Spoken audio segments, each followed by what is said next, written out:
கொட்டக்கூடிய மழையிலும் இங்கே நின்று கொண்டிருக்கக்கூடிய உடன்பிறப்புகளை பார்க்கும் பொழுது இந்த படை போதுமா? எந்த தேர்தலையும் எந்த பகைவர்களாக இருந்தாலும் அது நம்முடைய பரம்பரை பகைவர்களாக இருக்கட்டும், பாரம்பரிய பகைவர்களாக இருக்கட்டும், புதிதாக வரக்கூடியவர்களாக இருக்கட்டும், அத்தனையையும் வென்று காட்டுவோம் என்று சூளுரைக்கக்கூடிய இந்த படை போதும், வெற்றி நிச்சயம். பெரியார் விருது பெற்ற கழகத்தின் துணை பொதுச் செயலாளர், நாடாளுமன்ற குழு தலைவர் கவிஞர் கனிமொழி கருணாநிதி அவர்கள் நன்றி உரையாற்றுவார். ஆங்கிலத்திலே all roads lead to Rome என்று சொல்லுவார்கள். இன்று இந்த இந்தியாவின் பார்வையையே கரூருக்கு திருப்பி இருக்கக்கூடிய நம்முடைய முதலமைச்சர் அண்ணன் தளபதி அவர்களே,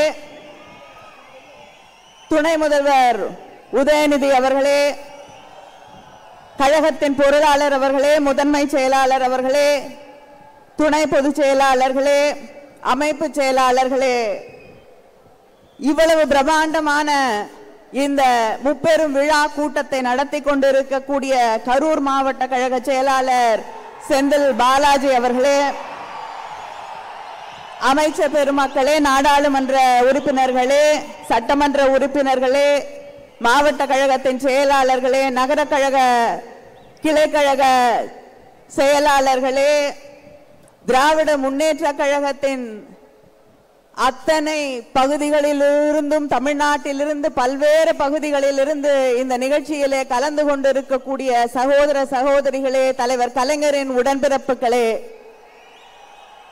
இன்று மேடையிலே விருதுகளை பெற்றிருக்கக்கூடிய, கழகத்திற்காக தன் வாழ்நாளெல்லாம் உழைத்திருக்கக்கூடிய அத்தனை பெரியவர்களுக்கும் என்னுடைய வணக்கத்தை, வாழ்த்துக்களை தெரிவித்துக் கொள்கிறேன்.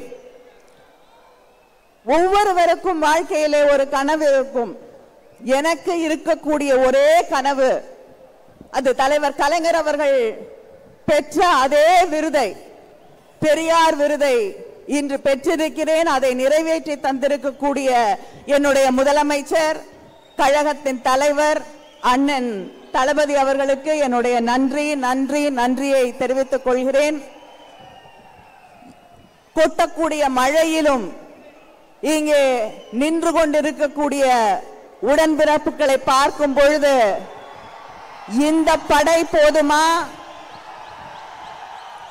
எந்த தேர்தலையும் எந்த பகைவர்களாக இருந்தாலும் அது நம்முடைய பரம்பரை பகைவர்களாக இருக்கட்டும், பாரம்பரிய பகைவர்களாக இருக்கட்டும், புதிதாக வரக்கூடியவர்களாக இருக்கட்டும், அத்தனையையும் வென்று காட்டுவோம் என்று சூளுரைக்கக்கூடிய இந்த படை போதும், வெற்றி நிச்சயம். நன்றி, வணக்கம். அடுத்து கழக பொருளாளர் டி.ஆர். பால் அவர்கள் தலைமை உரையாற்றுவார்.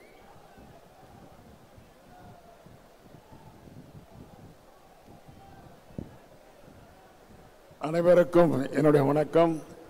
அடுத்து முப்பெரு விழா நிறைவுரையை ஆரியர் தலைவர் தளபதியார் அவர்கள் நடத்துவார்கள். வணக்கம்.